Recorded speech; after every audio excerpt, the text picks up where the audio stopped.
चेतन आनंद तीनों के आदिकर्ता भगवान श्रीहरि की पवित्र वांगमयी स्वरूप भागवत संहिता का आप और हम सब तृतीय दिवस की पावन बेला में गायन और श्रवण लाभ के लिए विराजमान है। इस कथा को यहाँ पर जो भाई बहन सुन रहे हैं, लाइव सुन रहे हैं, उन सबको व्यासपीठ से मेरा प्रणाम। आप लोग ऐसे बैठेंगे कि कैमरे के स्टैंड से दूरी बनाए रखें। इस कथा के मनोरथी हमारे गुप्ता जी का परिवार मंचस्थ विद्युत चरण आए। आप हम सब इस तृतीय दिवसीय पावन बेला में गुरु कृपा से आनंद लें, गाएं, कुछ क्षण के लिए हरि नाम संकीर्तन का आश्रय लें। श्री कृष्ण गोविंद हरे मुरारे, हे नाथ नारायण वासुदेव। श्री कृष्ण गोविंद हरे सब गाइए। हे नाथ नारायण वासुदेव। श्री कृष्ण गोविंद हरे मुरारे, हे नाथ नारायण वासुदेव। श्री कृष्ण गोविंद हरे मुरारे, हे नाथ नारायण वासुदेव। हे नाथ नारायण वासुदेव। हे नाथ नारायण वासुदेव। हे नाथ नारायण वासुदेव। हे नाथ नारायण वासुदेव। हे नाथ नारायण वासुदेव। हे नाथ नारायण वासुदेव। हे नाथ नारायण वासुदेव। हे नाथ नारायण वासुदेव। श्री कृष्ण गोविंद हरे मुरारे, हे नाथ नारायण वासुदेव। श्री कृष्ण गोविंद हरे मुरारे, हे नाथ नारायण वासुदेव। पितु मातु स्वामी सखा हमारे। पितु मातु स्वामी सखा हमारे। पितु मातु स्वामी सखा हमारे।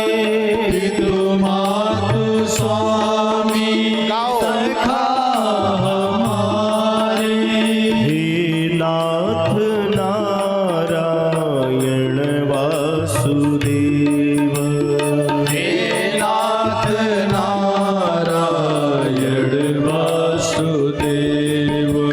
श्री कृष्ण गोविंद हरे मुरारे, हे नाथ नारायण वासुदेव। श्री कृष्ण गोविंद हरे मुरारे, हे नाथ नारायण वासुदेव। हे नाथ नारायण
मुरारे हे नाथ नारायण वासुदेव।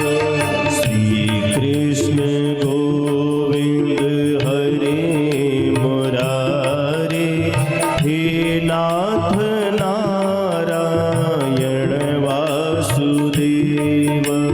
श्री कृष्ण ताली सेवा करते हुए हरे मुरारे हे नाथ नारायण वासुदेव।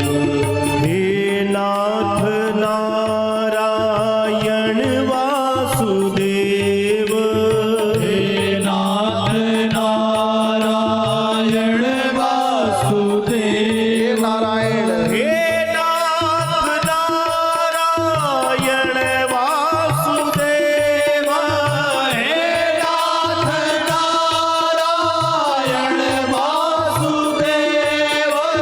हे नाथ नारायण वासुदेव। हे नाथ नारायण वासुदेव। हे नाथ नारायण वासुदेव। हे नाथ नारायण वासुदेव। हे नाथ नारायण वासुदेव। श्री कृष्ण गोविंद हरे मुरारे हे नाथ नारायण वासुदेव। श्री कृष्ण गोविंद हरे मुरारे हे नाथ नारायण ताली बजाते हुए वासुदेव। हे नाथ नारायण वासुदेव। हे नाथ नारायण वासुदेव। हे नाथ नारायण वासुदेव।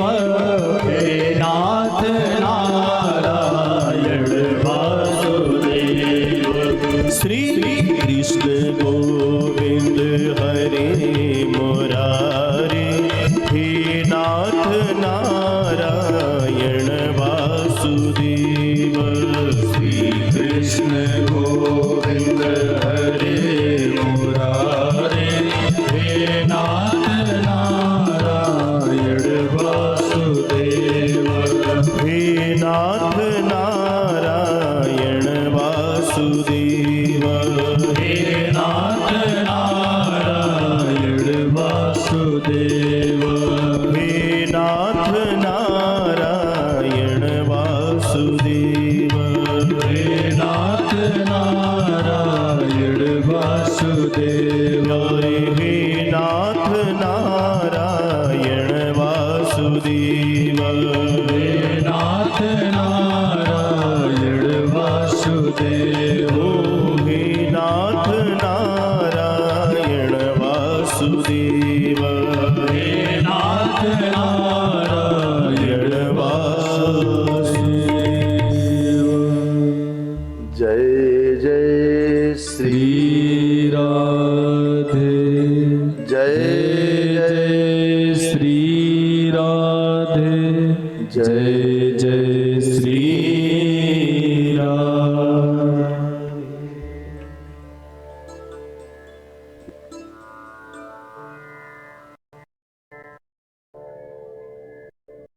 प्रभु के पावन चरित्र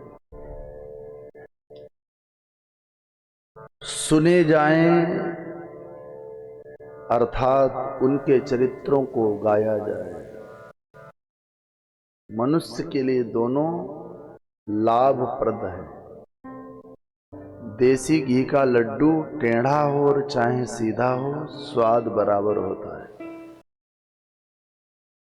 ऐसा नहीं कि देसी घी का लड्डू सीधा बना हो वो ज्यादा अच्छा हो और थोड़ा टेढ़ा बना हो वो गलत हो, नहीं, स्वाद बराबर। ऐसे ही प्रभु चरित्र सुनिवेको रसिया,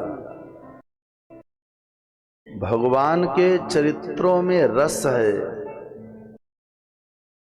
और उस रस के कारण चाहे उस रस को पियो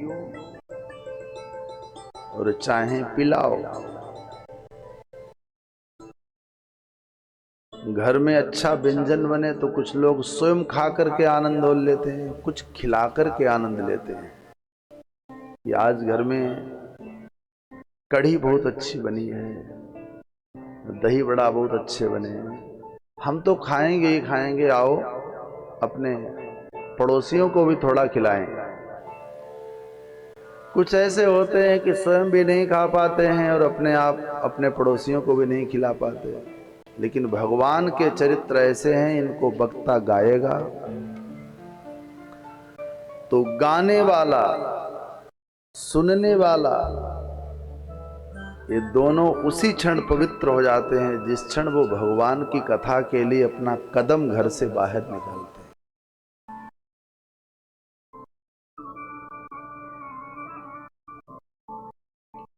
महाभारत के पांडव वंश के एक ऐसे राजा जिन्होंने कलिकाल पर विजय पाई, एक महात्मा के गले में मृत सर्प डाल दिया। फलश्रुति यह हुई कि राजा परीक्षित को श्रापित होकर के गृह त्याग कर गंगा के किनारे आना पड़ा। गंगा का कार्य है कि किसी के पाप को नष्ट कर देना, भागवत का कार्य है कि पाप से उत्पन्न होने वाली पीड़ा का विनाश कर देती है। राजा के सामने दोनों चीजें हैं, सामने गंगा का प्रवाह और सन्मुख भागवत महापुराण जैसा पवित्र ग्रंथ विराजमान है।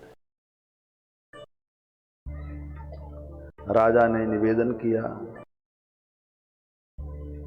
कि अगर मनुष्य के मृत्यु निकट आए, उस अवस्था में मानव को क्या करना चाहिए।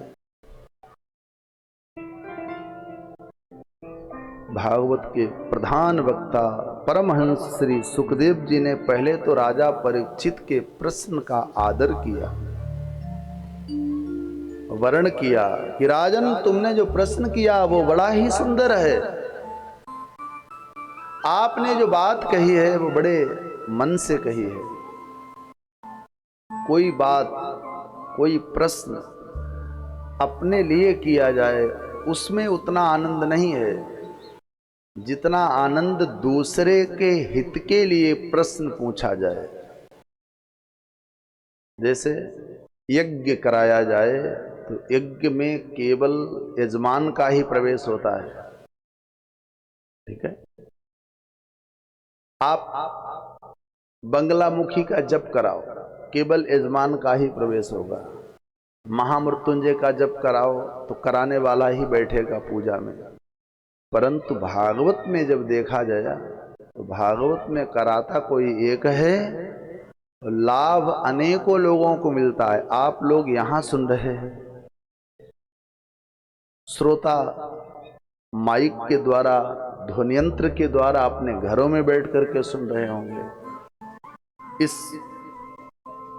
ज्ञान गंगा डिवोशनल यूट्यूब चैनल के द्वारा भारत वर्ष के सुन रहे हैं और विदेशों के लोग भी इस कथा को लाइव सुन रहे हैं। कितने लोगों को लाभ हो रहा? अनेक लोगों को लाभ हो रहा। इसलिए हमारे द्वारा किया हुआ कार्य ऐसा हो जिस कार्य से समाज का कल्याण हो।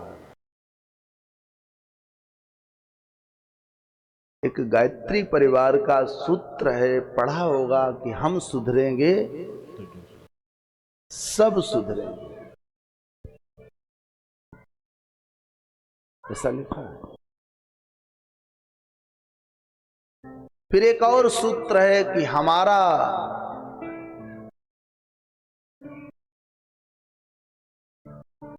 सुधार संसार की सबसे बड़ी सेवा है, ऐसा भी लिखा है, हमारा सुधार संसार की सबसे बड़ी सेवा है। तो मैंने एक बार ऐसा कहा, उसके नीचे लिख दिया मैंने कि अपना सुधार संसार की सबसे बड़ी समस्या है।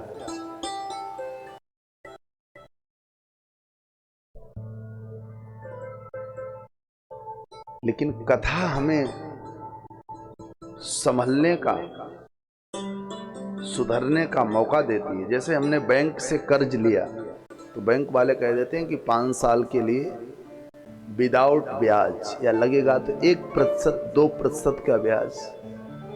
फिर मौका दिया जाता है कि भाई संभल जाओ, जमा कर दो। ऐसे ही कथा हमें संभलने का मौका देती है कि अब तो संभल जाओ, अब सुधर जाओ। बाल्याकाल खाने पीने में, घूमने में बिताया, जवानी बिताई पैसा कमाने में, अच्छा किया, बढ़िया किया, मैं उसकी निंदा नहीं करता हूं।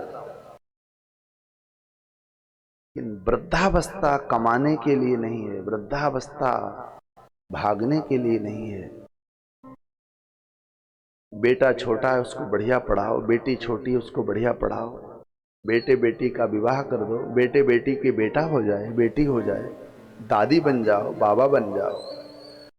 तब तुम्हारा काम बिल्कुल नहीं है कि तुम घर देखो, खेती देखो, पैसा कमाओ। नहीं, 70 वर्ष तक परिवार की सेवा में लगे रहो। फिर जो 10-20 वर्ष बचे, कलिकाल में उम्र तो 100 वर्ष है, लेकिन लोग 70-80 वर्ष 90 वर्ष तक आज भी संयम से रहें तो जीते हैं। तो जो वो 20 वर्ष ऊपर वाले हैं, वो व्यक्तिगत अपने लिए अपनी पूंजी संचित करो। कौन सी पूंजी? धर्म की पूंजी, सत्संग की पूंजी, दान की पूंजी, पुण्य की पूंजी अपने लिए कमाओ। जवानी पर करो, अच्छी बात है। मैंने ऐसा कहा कि न कर पाओ तो फिर वो 20 वर्ष अपने लिए निकालो। फिर मत देखो कि बहू ने आज किचन में क्या बनाया, कितना तेल डाला जा रहा, कितनी रोटियां बन करके खराब हो रही, कितना आटा फेंका जा रहा। क्या करना, खूब देख लिया, अब छोड़ दो। राजा ने ऐसा ही किया, संपूर्ण राज्य बेटे को दे दिया। खेत तुम्हारा, मकान तुम्हारा, बैंक बैलेंस तुम्हारा, चेक पर साइन कर दिए, ये सब तुम्हारा। लेकिन अब हम भगवान के लिए अपना शेष जीवन जिएंगे। ऐसा दृश्य देखते ही भगवान सुखदेव जी प्रसन्न हो गए। धन्य है राजन, अपने लिए तो लोग कमाते हैं, खाते हैं, जीते हैं, लेकिन अब आप संचित करने के लिए धर्म आए हैं, धर्म को संग्रह करने के लिए बैठे हैं। इसलिए तुम्हारा प्रश्न हितकारी है, कल्याणकारी है। भगवान महादेव से जब गिरिजा ने प्रश्न पूछा, महादेव कहते हैं, धन्य धन्य गिरि राज कुमारी, तुम समान नहीं को उपकारी। क्यों? क्योंकि आप आज प्रश्न पूछ रही हैं। पूछे हो प्रश्न जगत हित लागे। ऐसे सुखदेव जी कहते, राजन तुम्हारा प्रश्न बड़ा उत्तम है, क्योंकि मनुष्य को एक न एक दिन मरना है। क्या करें महाराज? सुखदेव जी कहते हैं कि भगवान की कथा को सुनो, भगवान के कीर्तन को गाओ, भगवान के स्वरूप को, उनकी मूर्ति को स्मरण में लाओ, ध्यान में लाओ। हे राजन, तुम्हारे पास तो तुम्हें संभलने के लिए 7 दिन मिले हैं। 7 दिन तक के लिए तुम अजर अमर हो। 7वें दिन तक्षक काटेगा, मृत्यु आएगी, तुम जाओगे, लेकिन 7 दिन का मौका तो मिला है। खट्वांग नाम के एक राजा थे। भगवान सुखदेव जी कहते हैं, परीक्षित देखो गुरु कैसा हो, कथा सुनाने वाला कैसा हो, कुशल हो, पका हुआ हो। नहीं तो कहेगा अरे तुम बहुत पापी हो, तुम्हारा उद्धार नहीं होगा, तो वो कथा को और 20 गाली देगा और कथा सुनेगा भी नहीं। उससे कहो कोई बात नहीं, ये पूर्ण पाप होते रहते हैं, लेकिन अब तुम 7 दिन कथा को सुन लो, तुम्हारा सब अच्छा हो जाएगा, उसको गले लगाओ।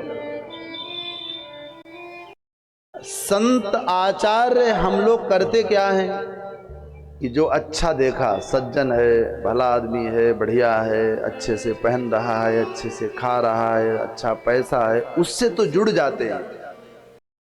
लेकिन कोई थोड़ी सी पी ले, थोड़ा पापी हो, उसको क्या कहते, अरे जाओ जाओ हटो, भगाओ इसको, भगाओ उसको, भगाओ। अरे उसको बुलाओ, शायद आपके कहने पर उसमें परिवर्तन हो जाए।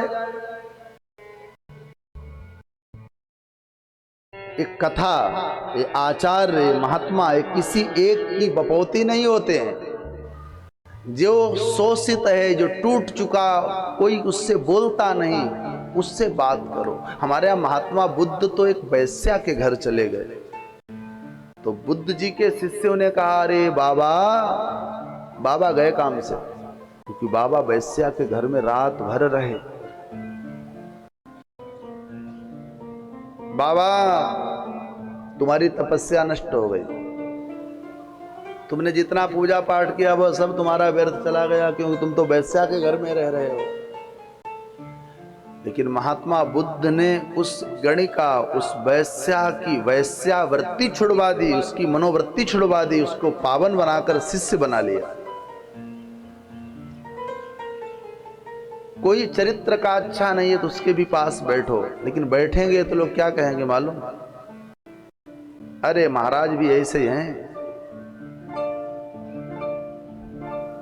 अरे आजकल तो कथा करने वाले महाराज लोगों का कुछ पता नहीं, सब ऐसे हैं।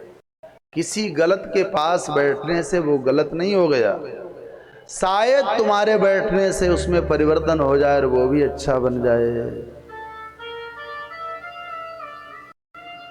इसलिए कथा हमें सुधरने का मौका देती है। सुखदेव जी जैसे गुरु ने कहा, राजन मनुष्य अपना कल्याण करना चाहे तो 7 दिन बहुत होते हैं। खट्वांग नाम के राजा ने 2.5 घड़ी में भगवान को पा लिया। तब राजा परीक्षित को लगा कि हमारे लिए तो 7 दिन हैं। जब कोई 2.5 घड़ी में भगवान को पा सकता है तो हम 7 दिन में क्यों नहीं पा सकते हैं। साहस आया, हिम्मत आई। भगवान सुखदेव जी कहते, राजन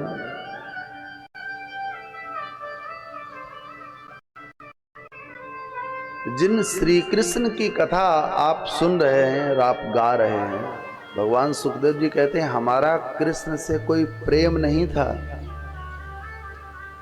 हम निर्गुण निराकार निर्विषयक परमात्मा के उपासक हैं। हमारे चित्त में निर्गुण निराकार भगवान की झांकी रहती है। हम मूर्ति पूजा नहीं करते, हम कोई चंदन तिलक नहीं लगाते हैं, परंतु भगवान कृष्ण की कथा ने हमारे चित्त को जबरदस्ती खींच लिया और बिना कृष्ण की कथा कहे हम रह नहीं सकते। हमारा मन नहीं है कि हम कथा कहें, लेकिन कृष्ण की कथा बार बार मेरे चित्त को खींचती है मुझे कथा कहने के लिए। जैसे जब बादल गरजते हैं तो बादल की गर्जना सुनकर के मोर स्वयं नाचने लगता है, ऐसा होता है। मां के हृदय में अपने बेटे अपनी बेटी के प्रति जब ममता उमड़ती है तो मां के स्तन से अपने बेटी और बेटी के लिए दूध बहने लगता है। मां के हृदय में कोई दूध की फैक्ट्री नहीं है कि कोई प्लांट लगा हो। मां के हृदय में बेटा बेटी को देखकर ममता उमड़ती है और वही मां की ममता रक्त से दूध बन जाती है, दूध पिलाती है। ऐसे ही जबरदस्ती हमारा मन कृष्ण की कथा की ओर खींच रहा है। जितासनो जित श्वासो जित संगो जितेन्द्रिय स्थूले भगवतो रूपे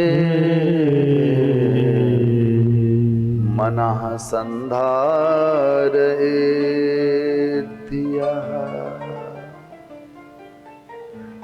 आसन पर नियंत्रण हो, सुखदेव जी ने राजा परीक्षित को बताया। श्वास पर नियंत्रण हो, संग पर नियंत्रण हो और अपनी इंद्रियों पर नियंत्रण हो। 4 बातें बताई। आसन, संग, श्वास, इंद्रिय, इन चारों को नियंत्रित करते हुए स्थूल परमात्मा का ध्यान करना चाहिए। राम का, कृष्ण का, दुर्गा का, शिव का ध्यान करो, लेकिन ध्यान कब होगा? जब हमारा आसन संयमित हो, हमारा संग अच्छा हो। अच्छा संग नहीं होगा तो स्वयं ध्यान करेगा नहीं और ध्यान करने भी नहीं देगा। किसी दिन कथा में ऐसे व्यक्ति के पास बैठ जाओ जो कथा सुनने ही ना आया हो, तो न सुनेगा और न तुम्हें सुनने देगा। इसलिए पहले हमारा आसन, हमारा संग, फिर हमारी श्वास। हम जो सांस लेते हैं वो धीरे धीरे बहे, तेज न ले, हांफे ना। अपनी इंद्रियों पर निग्रह करें, तब कहीं ध्यान हो पाएगा। आंख चंचल है, मन चंचल है, ध्यान के लिए बैठ गए तो ध्यान नहीं होगा। राजा ने पूछा कि पूज्य गुरुदेव, आप कृपा करके यह बताएं। बहुत अच्छा प्रश्न किया कि ये संपूर्ण संसार कैसे बना, इस संसार को किसने बनाया, ये पूछा।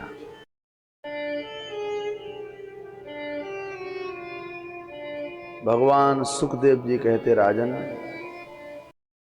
अब आप लोग भी ध्यान से सुने कि ये संसार कैसे बना, हम आप कैसे बने। इस संपूर्ण विश्व के विनाश के बाद भी एक बचता है, वो है आदि नारायण। नारायण बचता है जब संसार नहीं रहता।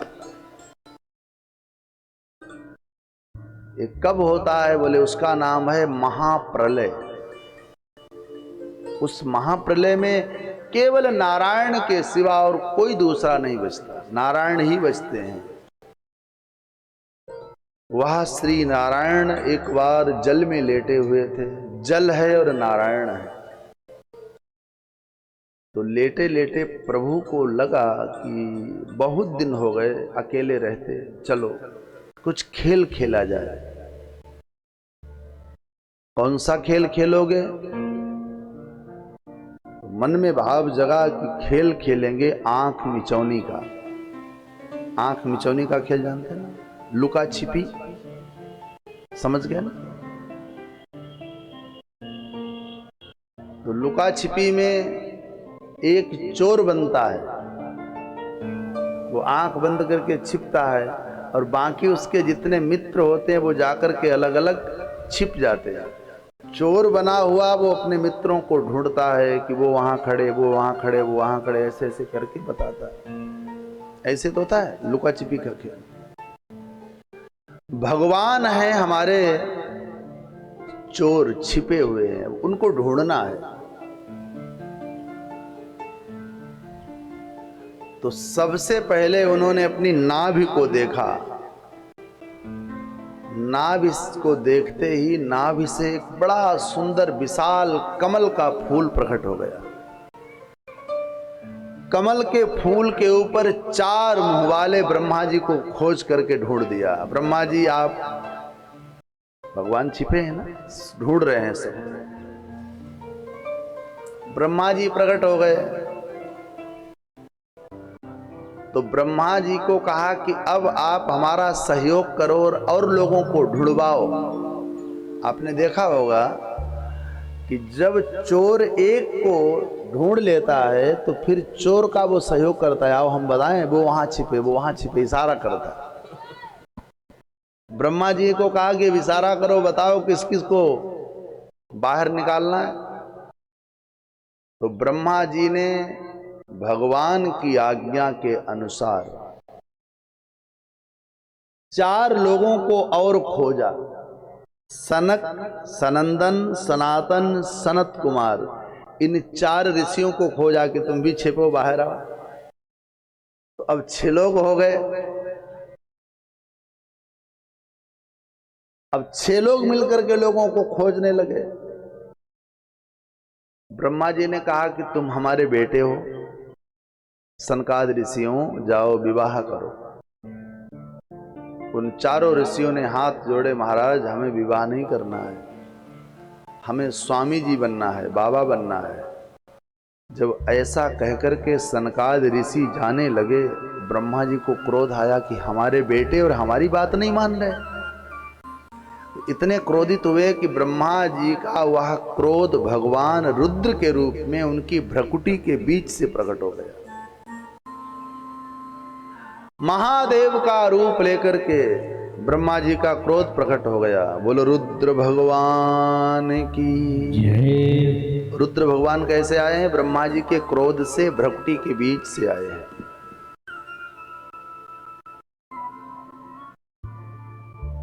ब्रह्मा जी ने महादेव से कहा कि बाबा विवाह कर लो, बच्चे पैदा करो।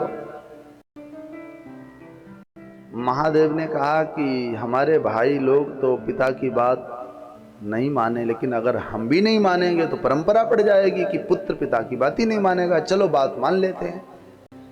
मन तो हमारा भी नहीं कि विवाह करें। हाँ क्या आदेश है? चलो विवाह करते हैं, संतान पैदा करते हैं। भगवान शंकर ने संतान पैदा प्रारंभ की। सर्प, लाखों सर्प पैदा कर दिए, लाखों बिच्छू, लाखों प्रेत, हजारों डाकिनी, सांपिनी, पिशाचनी, भूत प्रेत, पैताल। ब्रह्मा जी ने कहा ये क्या है? महादेव ने कहा हमारे बच्चे हैं। ब्रह्मा जी ने कहा ऐसे कई बच्चे होते हैं? बोले हाँ हमारे ऐसे ही बच्चे होते हैं। महादेव ने कहा और हम अच्छे बच्चे कहां से लाएं? भगवान ने कहा कि ऐसा है, तुम बंद करो, तुमसे बन नहीं पाएगा। ब्रह्मा जी ने शंकर जी को रोक दिया। शंकर जी ने कहा हम तो यही चाहते थे, अगर हम अच्छी सृष्टि करते तो हमसे और तुम सृष्टि करवाते।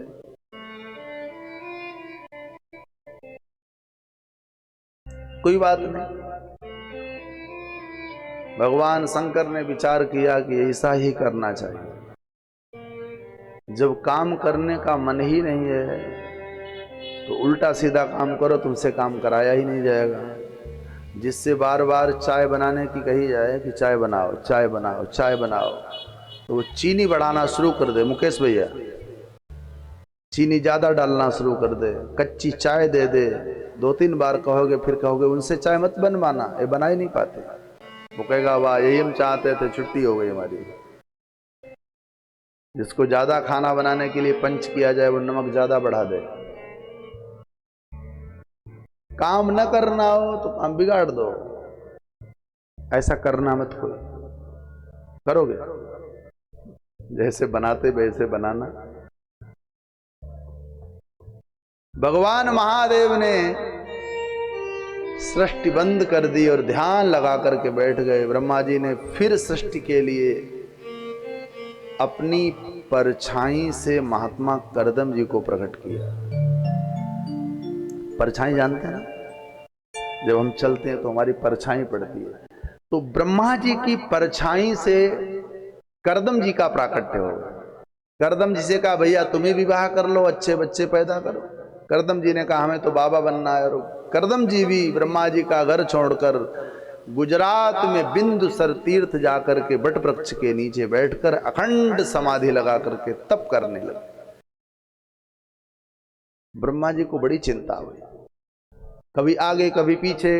इतनी चिंता हुई कि ब्रह्मा जी के शरीर के वाम भाग से एक स्त्री और दाहिने भाग से एक पुरुष प्रकट हो गया। स्त्री का नाम शत्रुपा और पुरुष का नाम मनु महाराज पड़ा। गोस्वामी पाद रामचरितमानस में गाते हैं। मैंने आपको कहा नहीं किस प्रकार से हम सबका निर्माण हुआ, कैसे हम लोग प्रकट हुए। स्वयंभू मनु अरु सतरूपा जिन से भय नर सृष्टि अनुपा। महाराज मनु और शत्रुपा के संयोग से नर सृष्टि का शुभारंभ हुआ। यानी कि आपका हमारा जन्म कौन देता है, जन्मदाता कौन है? मनु और शत्रुपा। आदि मानव मनु और आदि मां शत्रुपा के द्वारा ही हम सब का प्राकट्य हुआ। मनु शत्रुपा आए, ब्रह्मा जी को प्रणाम किया और कहा, पिताजी हमारे लिए क्या आदेश? ब्रह्मा जी ने कहा कि तुम विवाह करो और संतति करो, संतान को जन्म दो, बस तुम्हारे लिए ही आदेश। मनु शत्रुपा ने कहा कि पितामह, हम सृष्टि तब करें जब धरती का आधार मिल जाए। धरती का पता नहीं कहां धरती चली गई है, बिना धरती के हम सृष्टि कैसे करें? ब्रह्मा जी को लगा कि ये दोनों बड़े बुद्धिमान हैं, हमने जैसा कहा वैसा नहीं माना, इन्होंने अपना मन लगाया, बुद्धि लगाई। ब्रह्मा जी ने कहा कि धरती की व्यवस्था हम करते हैं। और उसी क्षण ब्रह्मा जी ने भगवान का स्मरण किया और भगवान की याद करते ही ब्रह्मा जी की नासिका के अग्रभाग से, नाक के आगे से भगवान ही 12 पुरुष के रूप में प्रकट हो गए। सूकर बन करके प्रभु आए हैं। प्रेम से बोली 12 भगवान की जय। भगवान 12 आए सूकर के रूप में, छोटे से सूकर के रूप में आए। ब्रह्मा जी ने भगवान 12 की स्तुति गाई। जितम जितम ते जिति यज्ञ भावन। हे प्रभु, आप बड़े ही करुणा के स्वरूप हैं। संसार की उत्पत्ति के लिए धरती का पता नहीं है कि धरती कहाँ है। आप कृपा करके जाएं और धरती का उद्धार कर दें। भगवान 12 ने ब्रह्मा जी से कहा कि काम हम ही को क्यों दिया गया? तो भगवान ब्रह्मा जी कहते हैं, 12 प्रभु, आपके अतिरिक्त संसार में और कोई ये कार्य कर नहीं सकता है, इसलिए करुणा करके आप जाओ और धरती का उद्धार करो। भगवान 12 सूकर के रूप में ब्रह्मा जी की आज्ञा मानकर जल को फाड़ते हुए, जल ही जल था, जहां पर बात कोई समझ में ना आए पूछ लेना, पानी को फाड़ते हुए, जैसे कुछ तैराक लोग नीचे को जाते हैं पनडुब्बी में, पानी में डुबकी लगाते हैं, ऐसे फाड़ते हुए पानी को भगवान 12 रसातल में गए। जैसे रसातल में पहुंचे प्रभु, तो देखा है कि रसातल के अंदर हिरणाक्ष नाम का दैत्य पृथ्वी को अपना धात्री मान करके कि हमारी है हमारी है, कब्जा जमाए बैठा हुआ था। भगवान 12 ने आवाज दी, हिरणाक्ष, ये धरती तो हमारी है, इस पर अधिकार हमारा है, तुम इसको क्यों लिए बैठे हो? हिरणाक्ष थोड़ा सो रहा था, उसने आंख खोली, देखा कौन आया है, सूकर हमारे घर में आकर के हमको ललकार रहा। हिरणाक्ष ने एक तमाचा गाल पर मार दिया भगवान 12 के। भगवान उग्र हो गए और उसी क्षण ऐसा हिरणाक्ष के गाल पर घुमा के तमाचा मारा कि सर कट के धरती पर गिर पड़ा और तत्क्षण हिरणाक्ष की मृत्यु हो गई, रक्त बहने लगा। भगवान ने धरती को उठाया और मुख पर धारण किया और जैसे धरती को लेकर के ऊपर की ओर चले, धरती मां अश्रु बहाने लगी, रोने लगी। भगवान 12 के कंधे भीगने लगे। पूछा, देवी हिरणाक्ष के पास थी तो खुश थी, आज हमारे सर पर बैठी हो तो रो रही हो, क्यों रो रही हो? रोने का कारण बताओ, कुछ दुख है? धरती कहती है कि प्रभु, आप तो हमारी स्थापना करेंगे, लेकिन लोग मेरे ऊपर मल त्यागेंगे, मूत्र त्यागेंगे, गंदगी करेंगे, ये मुझसे बर्दाश्त कैसे होगा। ऐसे ऐसे लोग होंगे कि साफ जगह पर गंदगी करेंगे। ऐसा होता है जैसे कहीं पर कूड़ादान रखा है, लेकिन लोग वहां तक नहीं जाएंगे, जहां बैठे होंगे वहीं खाएंगे, वहीं कूड़ा कर देंगे। पानी पिया, गिलास फेंक दिया। राह में जा रहे हैं और देखा कि अच्छा पौधा है तो पौधे को तोड़ने लगे, पौधा तोड़ तोड़ के डालने लगे।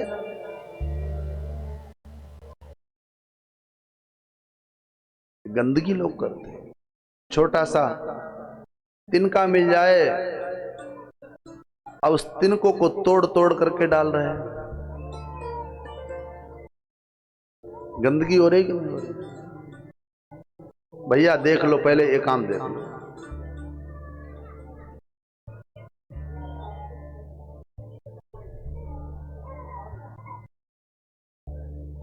तो धरती पर गंदगी करने वाला भी पाप करता है। इसलिए धरती पर गंदगी कभी हमें नहीं करनी चाहिए। जहां गंदगी पड़ी हो वहां गंदगी कर।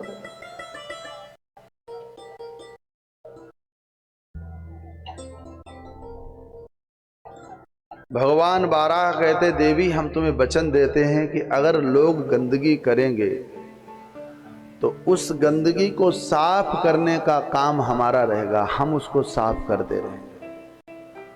ये वचन दिया। भगवान बाराह आए और आकर के उन्होंने इस भूमंडल पर धरती की स्थापना की और वचन दिया कि जितनी भी गंदगी होगी वो सब हम अपने मुख से साफ करेंगे। जितनी भी धरती पर गंदगी हो, देखा होगा आप लोगों ने, सूकर जाकर के उसी गंदगी में मुंह मारता है जहां पर ज्यादा गंदगी होती है, क्योंकि भगवान को वचन देकर के आए। धरती की स्थापना करके भगवान बाराह अपने लोक चले गए। तो प्रश्न किया है राजा परीक्षित ने सुखदेव जी से कि हे गुरुदेव, कृपा करके यह बताएं कि जब सृष्टि का शुभारंभ ही नहीं हुआ तो हिरणाक्ष कहां से पैदा हो गया। बात ही है कि जब सृष्टि का शुभारंभ ही नहीं हुआ, मनुष्य रूप आए हैं, ये हिरणाक्ष कहां से आ गया। तो भगवान सुखदेव जी ने 12 कल्प की कथा सुनाई। हमारे यहां कई कल्प हैं, एक कल्प है 12 कल्प। उस 12 कल्प की कथा का वर्णन करते हुए हिरणाक्ष के जन्म की कथा सुनाई, समाधान किया। क्योंकि राजा ने पूछा कि सृष्टि प्रारंभ नहीं हुई तो हिरणाक्ष कहां से आ गया। सुखदेव जी कहते हैं कि वैकुंठ में भगवान नारायण और लक्ष्मी का नित्य निवास है। वैकुंठ में संत आचार्य भगवान के दर्शन के लिए आते हैं, परंतु वैकुंठ के द्वारपाल हैं जय और विजय। ठीक है ना, समझ में आ रहा। इन जय विजय का काम है कि कौन वैकुंठ में आएगा, कौन नहीं आएगा, किसको आने देंगे, किसको नहीं आने देंगे। ये काम जय और विजय का है। ये गार्ड है, चौकीदार। एक बार भगवान नारायण सो रहे थे। नारायण ने बुलाया जय विजय को और कहा, बेटे सुन, आज कोई मुझसे मिलने आए किसी को मिलने मत देना, हम सो रहे हैं, विश्राम कर। द्वारपाल खड़े हैं। भगवती लक्ष्मी कहीं से आ रही थी। जैसे उन्होंने घर में प्रवेश किया तो जय विजय ने लक्ष्मी को रोक दिया, माता जी रुको। क्यों? बोले थोड़ी देर यहीं आप वेटिंग रूम में वेटिंग करो, अभी प्रभु सो रहे हैं, उन्होंने मना किया है। कोई आए, आने मत देना, इसलिए आप भी रुक जाओ। लक्ष्मी जी ने कहा हम कोई थोड़ी हैं, हम तो इस घर की मालकिन हैं, हम भगवान नारायण की पत्नी हैं, हमारे लिए नियम थोड़ी ऐसा है। जय विजय ने कहा मैया क्षमा करना, इस समय कोई भी हो अंदर नहीं जाएगा। लक्ष्मी जी को क्रोध आ गया और जय विजय के गाल पर एक एक तमाचा मार दिया, गिर गए दोनों। लक्ष्मी जी मर्यादा तोड़ करके सीधे नारायण के पास में सो रहे थे, जगाया, जगो, यही होगा। हमें पता नहीं था कि हमारे घर में रहने वाले ऐसे उदंड हो जाएंगे, हमारे द्वारपाल हमें ही अंदर आने में रोक रहे। उठो और चल करके पहले द्वारपालों को सस्पेंड करो, इनको निकालो। भगवान ने कहा बैठो, क्या हुआ? बोले मैं तुम्हारे पास आ रही थी, तुम्हारे पास आने के लिए हमें मना किया जा रहा, हम तुमसे नहीं मिल सकती। कौन मिलेगा तुमसे? उठो उठो, चलो जल्दी चलो, इनको निष्कासित करो, भगाओ। भगवान ने कहा कि हम कर देंगे लेकिन आज नहीं। क्यों? बोले अगर आज हमने ऐसा किया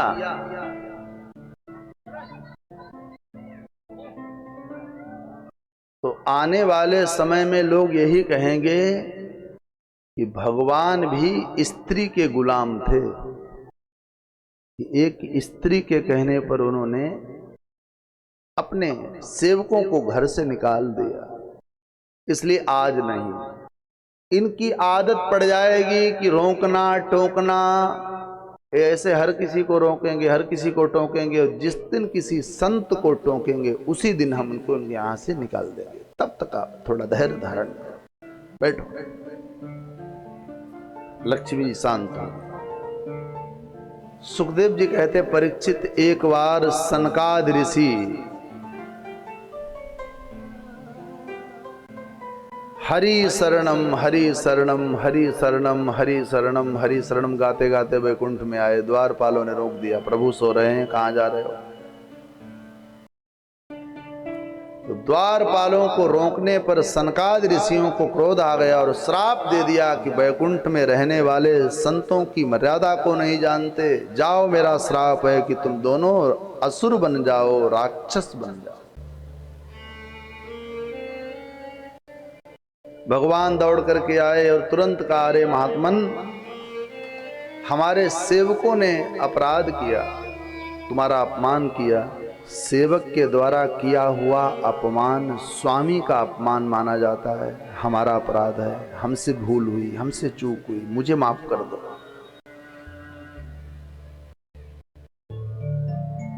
भगवान ने तो यहां तक कह दिया कि हे संत चरण, अगर हमारी दाहिनी भुजा भी संतों के विपरीत उठ जाए तो हम अपनी दाहिनी भुजा को भी काट कर फेंक देंगे।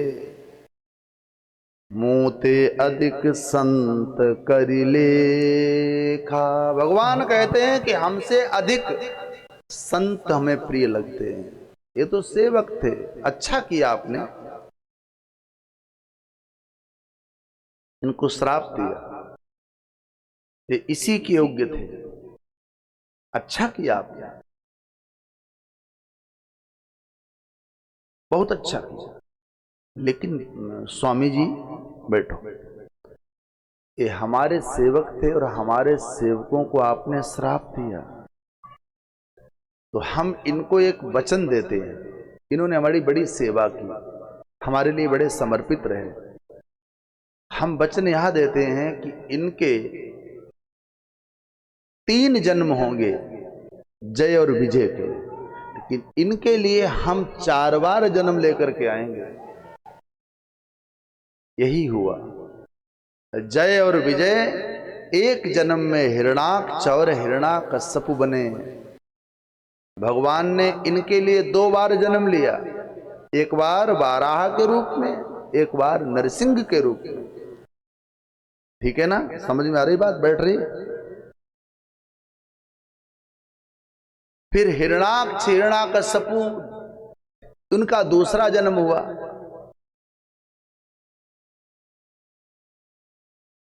कंस शिशुपाल के रूप में।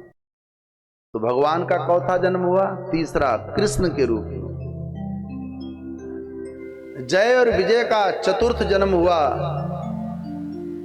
रावण के रूप में, तीसरा भगवान का राम के रूप में। तो भगवान 4 बार आए, नरसिंह बन करके, वाराह बन करके, राम बन करके, कृष्ण बन करके। ये 3 ही बार आए, एक बार त्रेता में, एक बार द्वापर में और एक बार हिरणाक्ष हिरण्यकश्यप के रूप में। भगवान इतने करुणा निधान हैं। ऐसे हिरणाक्ष का उद्धार किया। आज मनु और शत्रुपा ने इस धरती के ऊपर सबसे पहले 3 पुत्री और 2 पुत्रों को जन्म दिया। भगवान सुखदेव जी गाते हैं, आकूतिर्देव होतिश्च प्रसूतिर इति विश्रुतः। 3 बेटियां हुई, आकूति, प्रसूति, देवहूति। 2 बेटे हुए प्रियव्रत और उत्तानपाद। 5 संतानों को मनु शत्रुपा ने इस धरती पर जन्म दिया। सबसे बड़ी बेटी का विवाह रुचि नाम के प्रजापति से किया। दूसरी बेटी है, नाम है देवहूति। देवहूति इतनी सुंदर, इतनी सुशील, इतनी गुणवान, इतनी रूपवान कि जिसकी सुंदरता को देखकर बड़े बड़े देवता अपने विमान से गिर जाते हैं। ऐसी देवहूति का जब युवा काल आया, युवावस्था आई, तो परम सुंदर, सुशील, गुणों से संपन्न उस बिटिया को देखकर मनु महाराज रात दिन चिंता करते हैं, नींद नहीं आती है। मैंने अपनी बड़ी बेटी का विवाह तो ठीक घर में किया, मेरी दूसरी बेटी का विवाह अच्छे घर में हो जाए, मेरी बिटिया के लिए बढ़िया वर मिल जाए, यही रात दिन सोचते हैं। हाँ, मनु महाराज बेटी के वर के लिए, बेटी के घर के लिए रात दिन सोचते तो हैं, लेकिन भगवान का नाम निरंतर गाते हैं। जिसे अपने घर में अच्छी बहू लानी हो, अर्थात अपने घर में अच्छा दामाद लाना हो, उसको निरंतर भगवान का चिंतन, भगवान का नाम जपते हुए अपने घर के रिश्ते को तय करना चाहिए। अगर कोई अमंगल होने वाला होगा तो भगवान का एक नाम है मंगल भवन। तुम्हारे घर के अमंगल को मंगलमय बनाने वाले भगवान हैं। भगवान का नाम लेते हुए तुम अपनी बेटी का विवाह देखो, अपने बेटे के लिए बहू देखो, अच्छा रिश्ता मिलेगा। संपत्ति से कोई ऐसा हो, कोई सोचे कि हमारे पास 20 करोड़ रुपए हैं, उस ईगो में आकर के हम तो बेटी को सुखी घर में कर देंगे। 20 करोड़ देने के बाद बेटी सुखी घर में जाएगी, बहू अच्छी आएगी, इसका कोई प्रमाण नहीं है। ऐसा है, करोड़ रुपए शादी में देने के बाद तलाक, डिवोर्स, रिश्ते टूट जाते। क्यों? संपत्ति देकर के आप अच्छा घर देख सकते हो, टाइल पत्थर एसियां देख सकते हो, जनरेटर देखोगे, BMW गाड़ी देखोगे, प्लाट देखोगे, बढ़िया अच्छा ड्राइंग रूम देख लोगे, संस्कार नहीं देख पाओगे। संस्कार तो भैया फिर हरि कृपा से ही आते हैं, और संस्कार होंगे। मैंने कल रात्रि के सत्र में कहा था, तो संपत्ति तो चुटकी बजाने पर बन जाएगी। संस्कार नहीं होगे तो संपत्ति बिगड़ते कितना टाइम लगता है। बड़े बड़े की संपत्ति को मैंने माटी में मिलते देखा, और बड़े बड़े माटी में मिले हुए लोगों को संपत्तिवान बनते देखा। तो हरि मध्य में हो, भगवान जिसके हृदय में है, उसका सब मंगल होता। देर से होगा, दुरुस्त होगा। करदम जी ने देखा, हे प्रभु हमारी बेटी के लिए बिल्कुल चिंता न करें, भरोसा रखना। भगवान आ गए। भगवान ने कहा, करदम जी क्यों देवहूति, मनु महाराज तुम सब चिंता में क्यों? मनु महाराज बेटी सयानी है, क्या करें? उन्होंने कहा तुम हम पर भरोसा करते हो, हमारा भजन करते हो? बोले हाँ। बोले चिंता न करो, देखो तुम आपत्ति में हो, संकट में हो, पैसा नहीं है, कोई आदमी नहीं है। अब आप कहेंगे कि भगवान का भजन कर रहे हैं तो भगवान थोड़ी आएंगे, ऐसा कहेंगे? भगवान नहीं आएंगे, पक्का नहीं आएंगे, लेकिन भगवान तुम्हारी मदद के लिए किसी को जरूर भेजेंगे कि जाओ बेटा तुम उसकी मदद करके आओ, वो मेरा भजन कर रहा है। क्योंकि ये सब मूर्तियां भगवान की हैं और वो भगवान तुम्हारे भजन के द्वारा हमको, तुमको, किसी न किसी को, और वो सेवा देगा। और कभी ये मत सोचना हमने सेवा की, तुमने कहाँ सेवा की? सेवा तुमसे ली गई है, उसके भजन के प्रताप से तुम उसकी सेवा में लगाए गए हो। तुम्हारे पास कुछ था, वो दिया गया, किसी ने गाया। जो राधा नाम गाते हैं, जय जय, उन्हें हरि मिल जाते हैं। जो राधा नाम गाते हैं, उन्हें हरि मिल जाते हैं। जो राधा नाम गाते हैं, सब गाइए। उन्हें हरि मिल जाते हैं। जो राधा नाम गाते हैं, उन्हें हरि मिल जाते हैं। जो राधा नाम गाते हैं, जो राधा नाम गाते हैं, जो राधा नाम गाते हैं, जो राधा नाम गाते हैं, उन्हें हरि मिल जाते हैं। करती है कृपा श्यामा, करती है कृपा श्यामा, ओ करती है कृपा श्यामा, करती है कृपा श्यामा। वही वृंदावन जाते हैं, करती है कृपा श्यामा। वही वृंदावन जाते हैं, जो राधा नाम गाते हैं। मीठी मीठी करताल बजाते हुए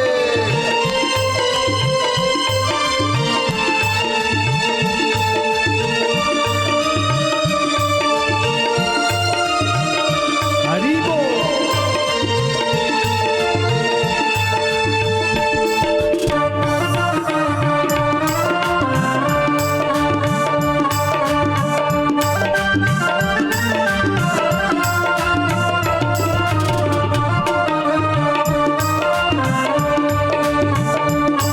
किशोरी तेरो वृंदावन,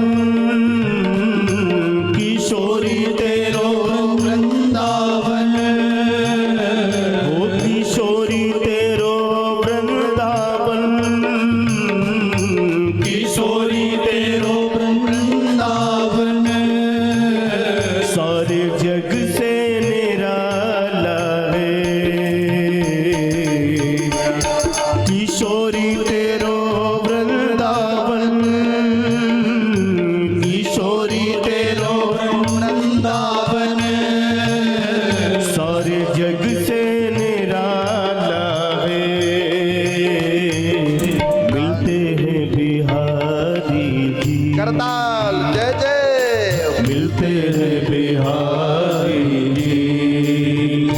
प्रभु उसके हो जाते हैं, मिलते हैं बिहारी जी। प्रभु उसके हो जाते हैं, जो राधा नाम गाते हैं, उन्हें हरि मिल जाते हैं। जो राधा नाम गाते हैं, उन्हें हरि मिल जाते हैं। राधा नाम गाते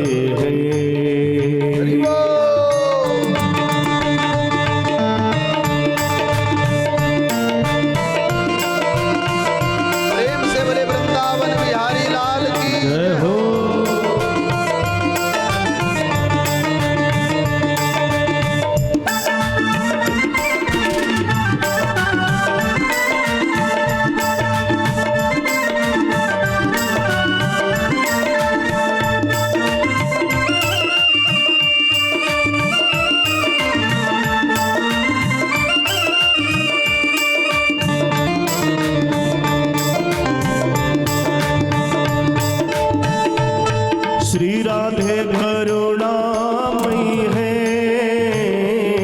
श्री राधे करुणामयी है, श्री राधे करुणामयी है, श्री राधे करुणामयी है। किशोरी तो दयामयी है, रखती उनको चरणों में, ओ रखती उनको चरणों में। जो द्वार उनके आते हैं, रखती उनको चरणों में। जो द्वार उनके आते हैं, जो राधा नाम गाते हैं, उन्हें हरि मिल जाते हैं। जो राधा नाम गाते हैं, वो जो राधा नाम गाते हैं, जो राधा नाम गाते हैं, उन्हें हरि मिल जाते हैं। करती है कृपा श्यामा, करती है कृपा श्यामा। प्रभु उनके हो जाते हैं, करती है कृपा श्यामा। प्रभु उनके हो जाते हैं, जो राधा नाम गाते हैं। जय जय जय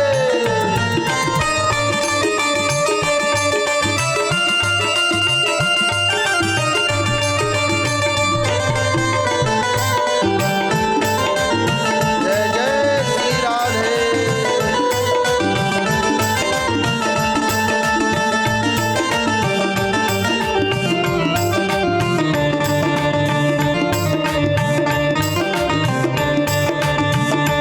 ये अर्ज हमारी है,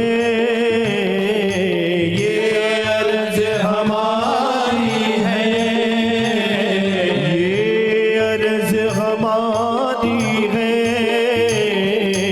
ये अर्ज हमारी है। और मर्जी तुम्हारी है,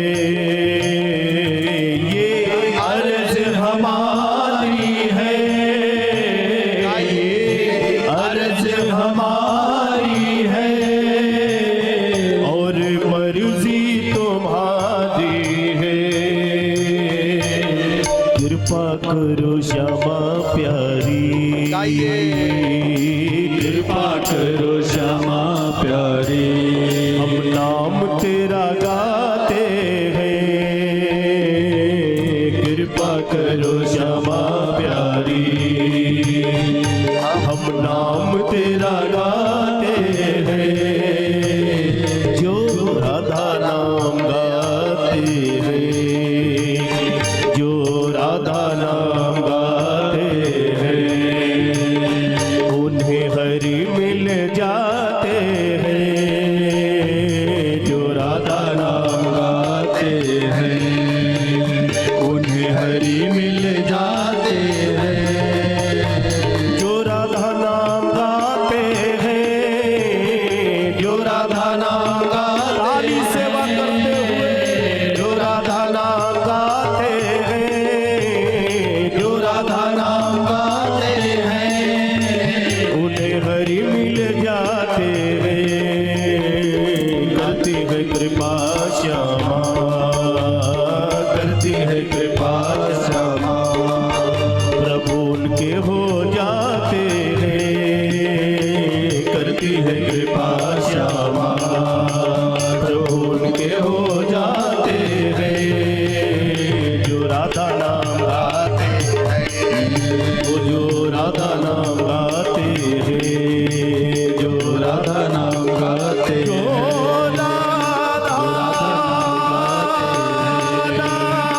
राधा नाम गाते हैं, जो राधा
फिर उसकी चिंता भगवान करते हैं।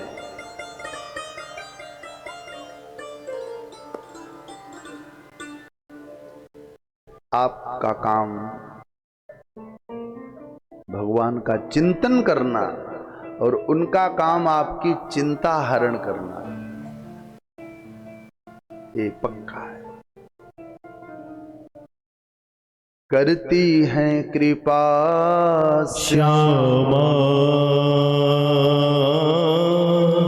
करती है कृपा श्यामा, वो वृंदावन जाते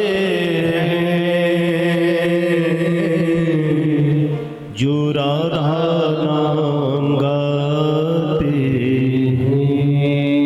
एक भरोसो एक बल एक आस विश्वास, भरोसा तो कर लो, सब काम भगवान करते हैं। मनु महाराज को इतना भरोसा भगवान आए, क्यों परेशान हो? बोले बेटी विवाह के लिए। बोले आप हमारा भजन कर रहे हो, फिर तुम्हें चिंता करने की क्या आवश्यकता? हम तुम्हारी बिटिया के लिए बड़ा अच्छा वर देख करके आए हैं। मनु महाराज ने कहा कि प्रभु आप क्या विवाह भी करा लेते हो? हमने ऐसा सुना था कि आप सुदामा जी के तंदुल खा करके अपने समान वैभव दे देते हो।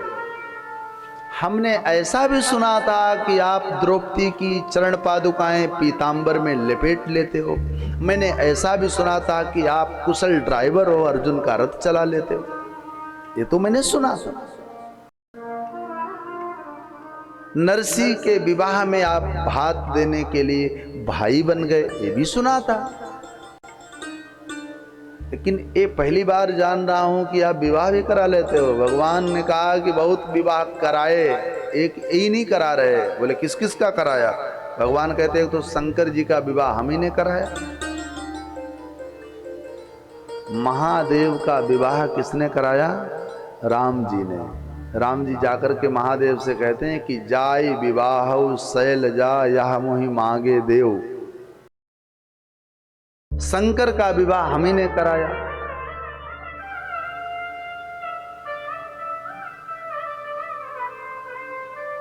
तो आप बिल्कुल चिंता न करो, हमने तुम्हारी बेटी के लिए बड़ा सुंदर वर देखा।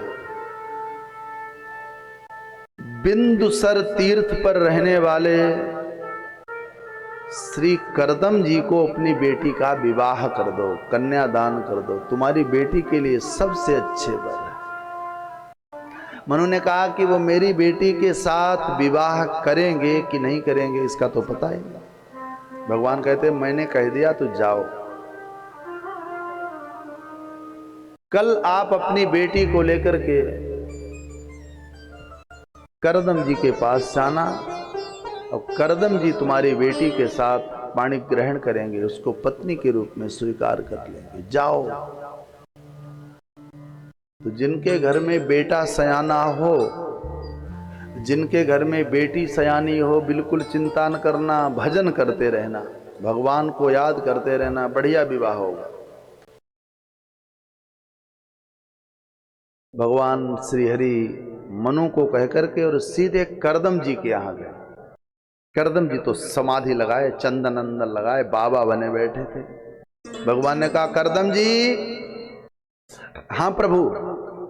बोले सुनो, तुम्हारे लिए एक रिश्ता लेकर के आए, विवाह करोगे? अरे नहीं, बाबा बन गए, क्या विवाह? बाबा बन के रहना, विवाह करना नहीं, विवाह तो करना पड़ेगा। नहीं भाई, बाबा कौन बच्चों को देखेगा, कौन पत्नी को देखेगा, कौन ये लाएगा वो लाएगा, साधु बाबा ठीक है। नहीं, हमारे कहने पर विवाह कर लो। भगवान ने जब बार बार विवाह के लिए कहा तो करदम जी ने कहा कि हाँ हम विवाह करेंगे, शर्त एक है। क्या शर्त है? शर्त यह है कि हम विवाह करें और तुम हमारे घर बेटा बन करके आओ, तुम विवाह करो। प्रभु अगर आप मेरे घर बेटा बन करके आएंगे तो कितना अच्छा हमारा गृहस्थ जीवन होगा। भगवान ने एवं आशीर्वाद दिया, जाओ तुम्हारे घर हम बेटा बन करके आए। इतना कहकर भगवान करदम जी के यहां से भी अंतर ध्यान हो गए। सवेरा हुआ और सवेरे ही मनु महाराज ने अपनी बेटी को रथ पर बिठाया, पत्नी को बिठाया और रथ लेकर के करदम जी के आश्रम की ओर चलने लगे। बार बार बेटी को देख रहे हैं कि आज मेरी बेटी, आज मेरी बेटी, आज मेरी बेटी मुझसे दूर हो जाएगी। चंद्रवदन, चंद्रमा के समान वदन है, मृग के समान सुंदर नेत्र हैं। रथ हाँक रहे और बार बार पीछे मुड़ मुड़ के। पिता अपनी सयानी बेटी को विदा करते समय उसके हृदय पर जो वज्रापात होता है, उसके हृदय में जो पीड़ा होती है, वो एक पिता समझता है। बेटा और बेटी दोनों बड़े अच्छे हैं, लेकिन बेटी थोड़ा पिता से मुंह लगी होती है। उस बेटी को जब पिता विदा करता है, डोली में बिठाता है, क्या बीतता है। एक साधारण व्यक्ति की बात नहीं। महाराज जनक ने जब वैदेही को विदा किया, जानकी को विदा किया, सीता को विदा किया, तो एक खंभे पर जाकर के गिर पड़े जनक जी बेटी को विदा करते। कौन है जनक? विदेह हैं, जिनको देह का ज्ञान नहीं है, साधारण नहीं है, हमारे तुम्हारे जैसे नहीं है, देह का भान नहीं है। लेकिन बेटी को विदा करते समय खंबे से गिर पड़े, टकरा गए, लड़ गए, मेरी बेटी जा। करदम जी को भी बेटी का विरह सता रहा।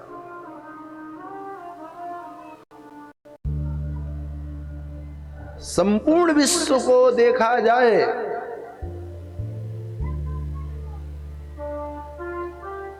हम पेड़ लगाते हैं, सेवा करते हैं, फल आते हैं, खाते हैं, इसलिए पेड़ लगाते हैं। मकान बनाते हैं, अच्छे टाइल्स लगाते हैं, क्यों रहूंगा। पनीर लाते हैं, खाएंगे इसलिए लाए। लेकिन 25 वर्ष 27 वर्ष तक पिता बेटी की सेवा करता है, जानता है कि हमारी नहीं है कि नहीं है? सत्य एक दिन ही दूसरे की संपत्ति है, रखाता, रक्षा करता, वरण पोषण करता। जैसे नेत्र की रक्षा पलक करते, ऐसे पिता पलक के रूप में बेटी की रक्षा करता, पढ़ाता, लिखाता, सयाना करता। क्या विदा के समय तो वो स्वाभाविक टूटेगा, रोएगा अपने से दूर जाते समय। रोने लगे मनु महाराज। शत्रुपा ने धैर्य दिया। पत्नी कहती है पति को, सुनो महाराज, बेटी है, इसको आनंदित होकर के इसको विदा करो। करदम जी के पास ला करके प्रणाम किया। मनु महाराज ने कहा, मुझे भगवान ने भेजा, एक कन्या तुम्हें मैं दान करने आया। जैसे कन्या का दान किया तो करदम जी मनु महाराज को कहते हैं कि आपने कन्या का दान तो किया,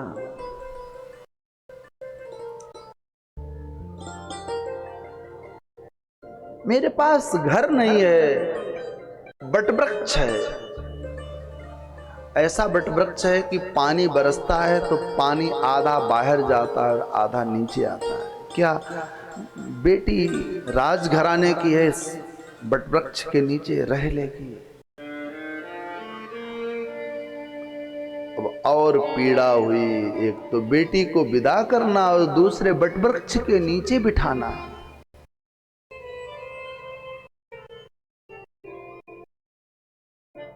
हृदय पर वज्र रखा और बेटी के भाग्य भगवान के भरोसे आज मनु महाराज ने अपनी बेटी का कन्यादान कर्दम जी को किया, वरण कर दिया। रोते बिलखते घर की ओर चले। देवहूति की धैर्यता देखी जाए, आज का युग हो तो बेटी मना कर देगी, पापा कहां विवाह कर रहे हैं। देवहूति ने कहा कि हमारे पिता ने जहां हमारा वर्ण किया है वही हमारे लिए सर्वोत्तम जगह है, ये हमारे पति यही परमेश्वर हैं। पिता के जाते ही बेटी देवहूति अपने पति की ऐसे सेवा करती है जैसे भगवान शंकर की सेवा मां पार्वती ने की। अखंड सेवा के व्रत में परायण हो गई। भगवान सुखदेव जी वर्णन करते हैं कि ऐसी सेवा करने वाली या मां पार्वती थी अर्थात देवहूति। पितृभ्या प्रस्थिते साध्वी पतिमिंगित को विदा नित्यं परचरत प्रीत्या भवानीव भवं प्रभुं। भगवान महादेव के समान कर्दम जी हैं, पार्वती के समान देवहूति हैं और वैसे ही सेवा प्रारंभ की। विस्रंभेणात्म शौचेन गौरवेण दमेन च सुश्रयः स्रवदेन वाचा मधुरया च भो। पति की सेवा कर रही देवहूति विश्वास के साथ, पवित्रता से, गौरवान्वित होकर के, इंद्रियों को मारते हुए, काम का दमन करते हुए और मीठा वचन बोल करके पत्नी सेवा कर रही है। मतलब पत्नी पति की सेवा करे तो मीठा बोल बोल कर, रोटी गरम खिलाए लेकिन बातें गरम न खिलाए। रोटी गरम गरम परोसी जाए और बातें भी गरम गरम सुनाई जाएं कि और रात में आओ, कब तक रोटी आटा लिए बैठी रहें। तो ठंडी खा करके सो जाना ठंडी खिला दो लेकिन वाणी अच्छी बोलो, मधुर याच वो मीठा। सेवक स्वामी की सेवा करते समय संयम रखे वाणी पर, नहीं तो सेवा न करे।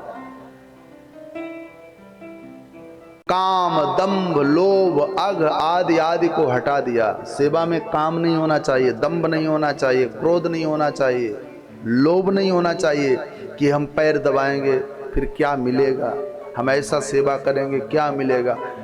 काम, दंभ, लोभ से मुक्त होकर के सेवा करोगे, परमात्मा बहुत कुछ देगा, ये पक्का है, भरोसा। देवहूति ने खूब पति की सेवा की।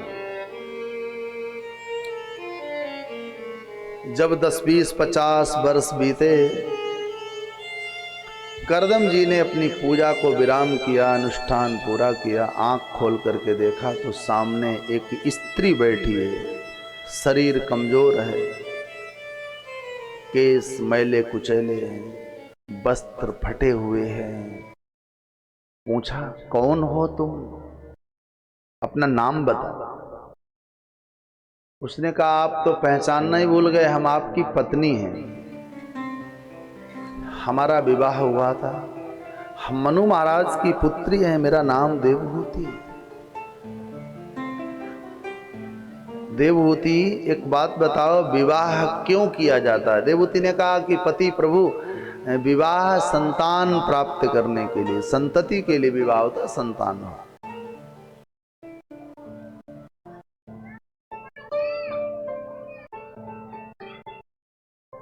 संतान के लिए। आसन को प्रणाम किया और खड़े हो गए। कहा, देवी उठो, तुमने बहुत सेवा की, बहुत श्रम किया, जाओ सामने सरोवर है, इसमें स्नान करके आओ। देवहूति चलते चलते सरोवर के पास गई। सरोवर में जैसे डुबकी लगाई कि उस सरोवर के अंदर हजारों दासियां, हजारों दास, सैकड़ों द्वारपाल,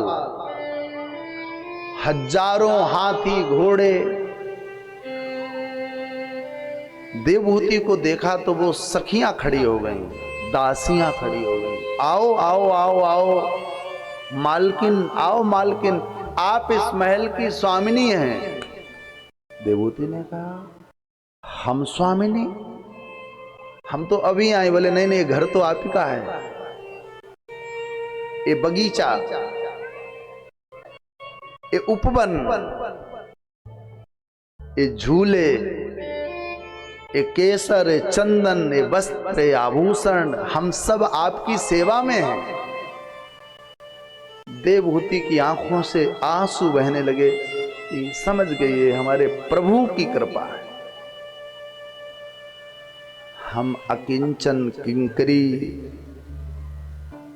पापिनी, उस पर भी प्रभु ने कृपा करके इतना सब वैभव दिया। इसका मैं पात्र नहीं था, मैं इसके योग्य नहीं था। बस यही भगवान की पूजा का प्रभाव है, भगवान की सेवा का फल यही है। इतना इतना एडवांस में मिल जाएगा कि संभाल नहीं पाओगे, पता भी नहीं चलेगा कहां से आ गया।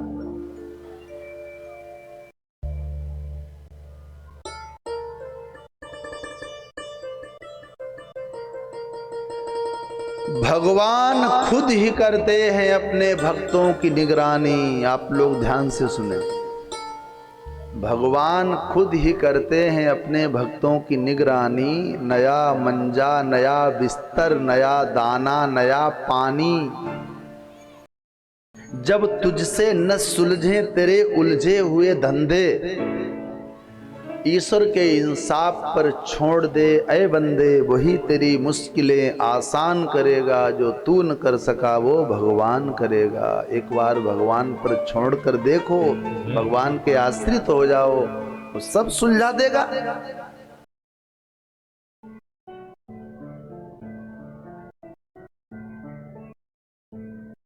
देवहूति को वैभव मिला,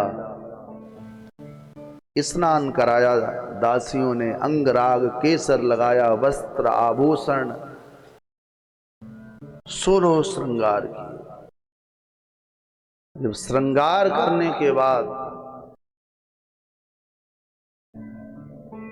देवहूति अपने पति के पास आई, पति के चरणों में प्रणाम किया। पति ने देखा, ये मेरी पत्नी इतनी सुंदर, इतनी सुशील, इतनी रूपवान, इतनी गुणवान। रीझ गए, प्रसन्न हो गए। देवी आओ, तुम्हें विमान पर बिठाएं। अपना पर्सनल हेलीकॉप्टर खरीदा,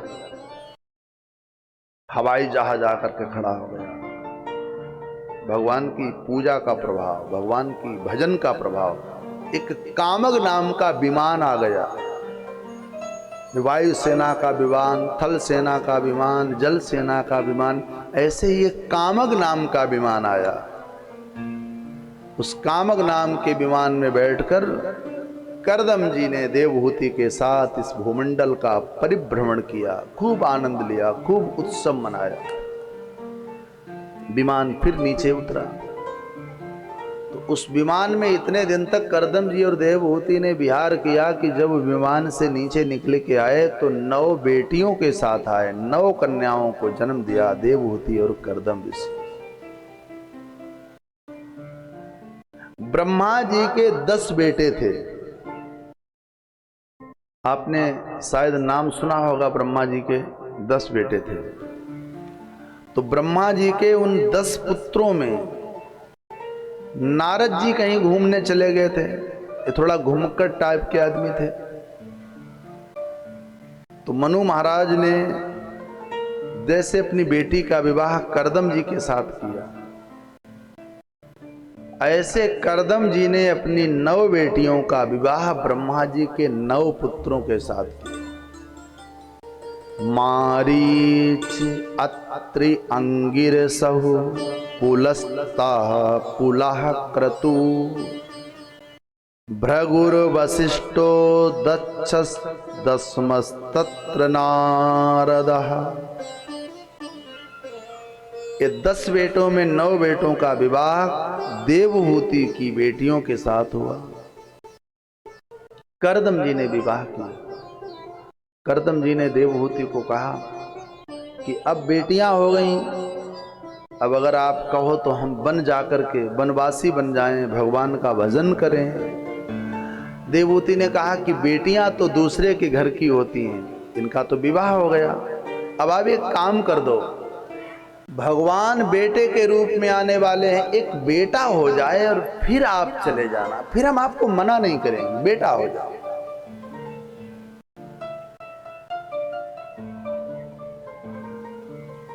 रुक गए, 1, 2, 4 वर्ष और रुके। आज भगवान का स्मरण करके देवहूति और करदम जी ने एक दूसरे को स्पर्श किया और स्पर्श करते ही देवहूति गर्भवती हो गई। मुख पर लालिमा है, हृदय में प्रसन्नता है, चित्त प्रसन्न है।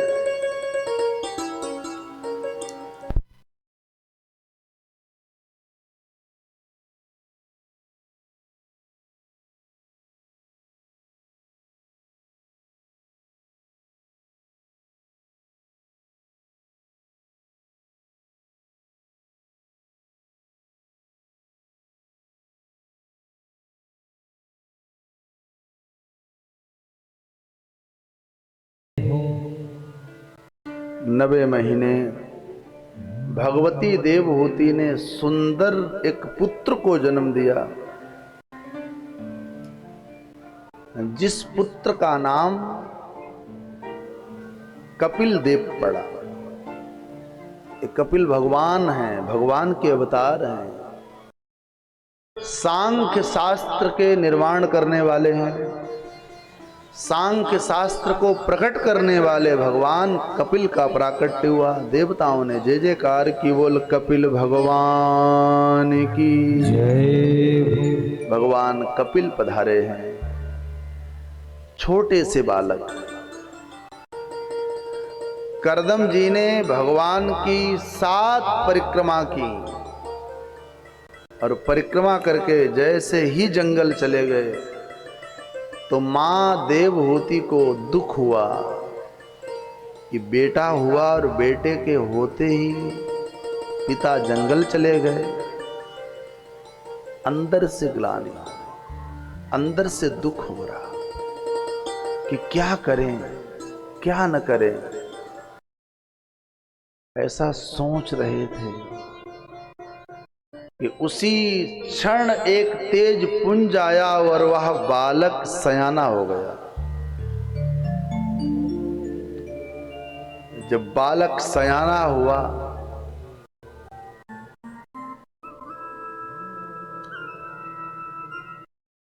मां ने पूछा, बेटा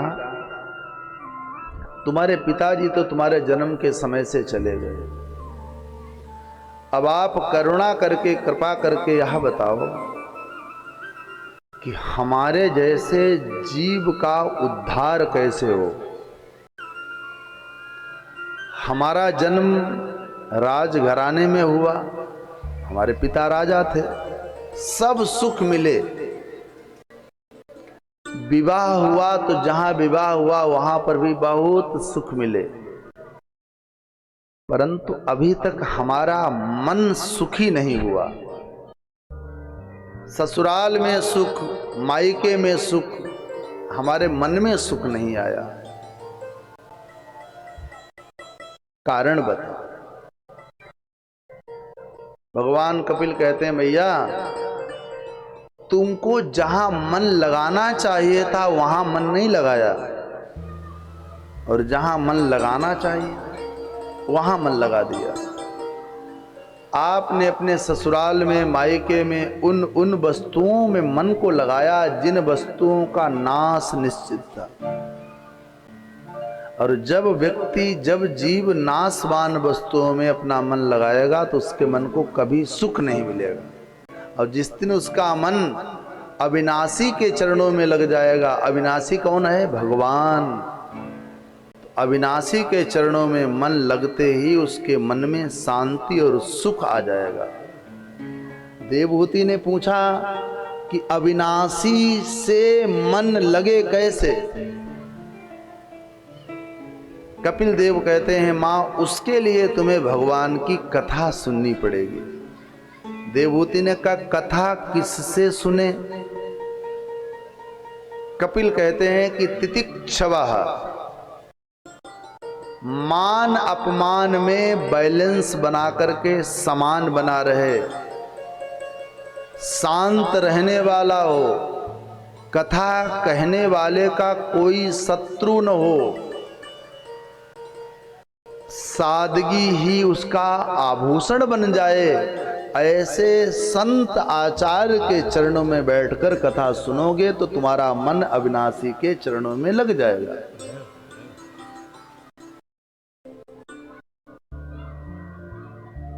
ऐसा उपदेश करके भगवान कपिल गंगा सागर चले गए, जहां मकर संक्रांति के दिन भगवान कपिल का आज भी दर्शन होता है, समुद्र के किनारे गंगा सागर। देवहूति ने भगवान की कथा का आश्रय लिया। जैसे आप लोग कथा के आश्रित होकर के यहाँ बैठे हैं, पता नहीं, बैठे तो हैं कुछ लोग, सब लोग बैठे, पता नहीं कथा के लिए बैठे, किसके लिए बैठे, क्या बातें कर रहे, क्या चल रहा है, भगवान जाने। लेकिन देवहूति यथार्थ में भगवान की कथा के लिए बैठ गए और ऐसे कथा सुनी। मद गुण श्रुति मात्रेण मयि सर्व गुहाशय, मनोगतिर्विच्छिन्ना यथा गंगाम्भसं बुधौ। भगवान के चरित्रों को इतने ध्यान से सुना, कितने ध्यान से सुना, जैसे अचानक कथा के बाद आपको 50,000 रुपए कोई दे दे और कहे गिन लो, तो आप इतने ध्यान से गिनते हैं, एकदम एकाग्र होकर के रुपए गिनते हैं, रुपए पर ध्यान रहता है, बिल्कुल एकदम कुंडली लगा करके जागृत बैठे हैं रुपए के लिए, कहीं एक नोट चल न जाए। ऐसे ही मैया देवहूति ने कथा में ध्यान लगा दिया, ध्यान में डूब गई मां। मन मलिनता त्याग देता है। सुखदेव जी कहते हैं, मनोगतिर, मन की गति कैसी हो गई? गंगाम भसम बुधौ, जैसे गंगोत्री से गंगा अविरल बहती है, ऐसे मन निरंतर कृष्ण की ओर बहने लगा, सारी मलिनता दूर हो गई और मां देवहूति साक्षात वैकुंठ चली गई कथा की करुणा से, कथा की कृपा से। बोले भागवत भगवान की जय। गोविंद मेरो है, गोपाल मेरो है, गोविंद मेरो है, गोपाल मेरो है, गोविंद मेरो है, गोपाल मेरो है, गोविंद मेरो है, गोपाल मेरो है। श्री बांके बिहारी नंदलाल मेरो है,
श्री राधा बिहारी गोपाल मेरो है।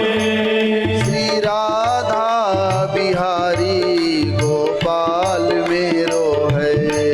श्री राधा बिहारी गोपाल मेरो है। गोविंद मेरो है गोपाल मेरो है। गोविंद मेरो है गोपाल मेरो है। गोविंद मेरो है गोपाल मेरो है। गोविंद मेरो है गोपाल मेरो है। नंदलाल मेरो है। ओ नंदलाल मेरो है। गोपाल मेरो है। गोपाल मेरो है। गोपाल मेरो है। गोपाल मेरो है। नंदलाल मेरो है। नंदलाल मेरो है। गोपाल मेरो है। ओ गोपाल मेरो है। नंदलाल मेरो है। ओ नंदलाल मेरो है। इस सत्र को यहीं पर विराम दे। दोनों हाथ उठा करके भाव से हरि राम हरे राम राम राम हरे हरे हरि हरे कृष्ण कृष्ण कृष्ण हरे हरे। आप सभी अपने स्थान पर आरती के लिए खड़े हो जाएं, आरती कर लें। चंद्रमा मनशो जातश्चक्षुः सूर्यो अजायत श्रोत्राद्वायुष्य प्राणस्य मुखादग्निरजायत। श्री भागवत भगवान की है आरती।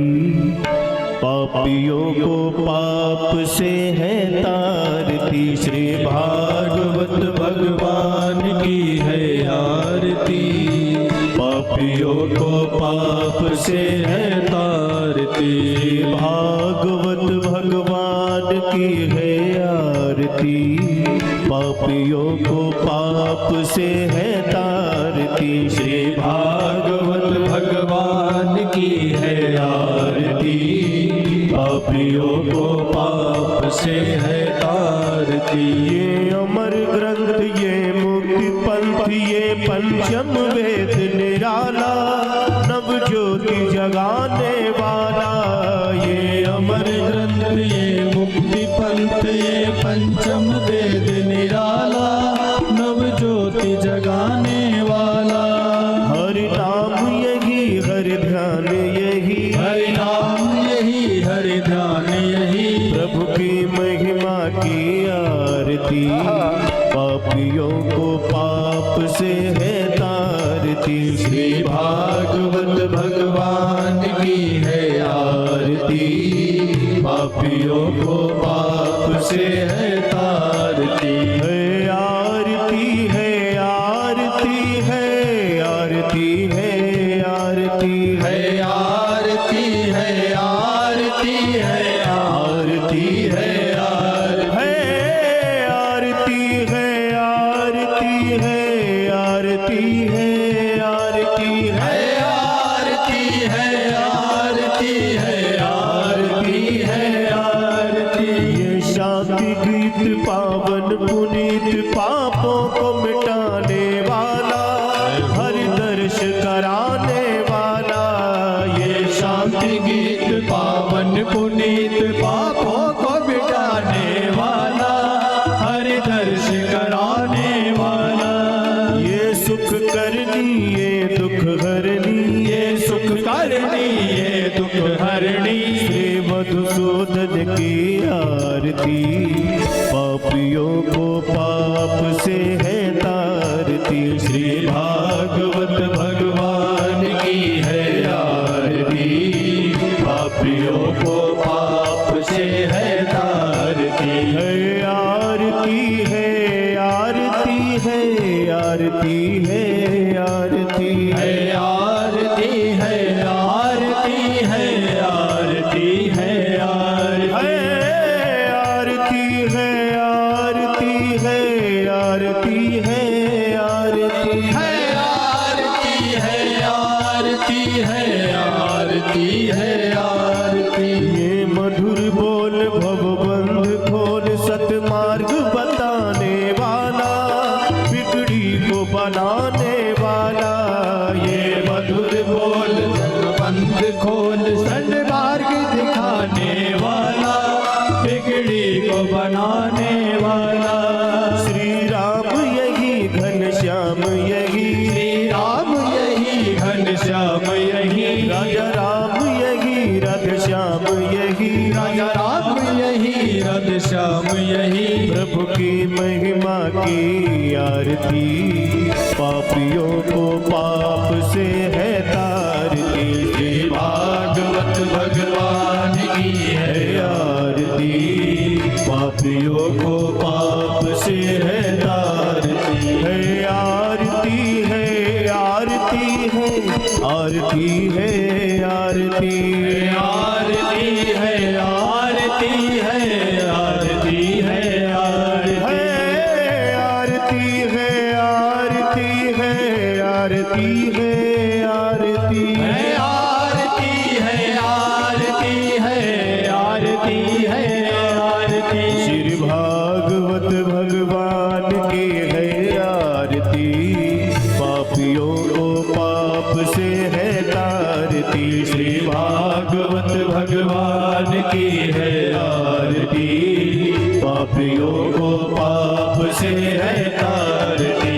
कर्पूर गौरम करुणावतारम संसार सारम भुजगेन्द्रहारम सदा वसतं हृदयारविन्दे भवं भवानी सहितं नमामि। त्वमेव माता च पिता त्वमेव त्वमेव बन्धुश्च सखा त्वमेव त्वमेव वेद्या द्रविणं त्वमेव त्वमेव सर्वं मम देवदेव त्वमेव सर्वं मम देवदेव त्वमेव सर्वं मम देवदेव।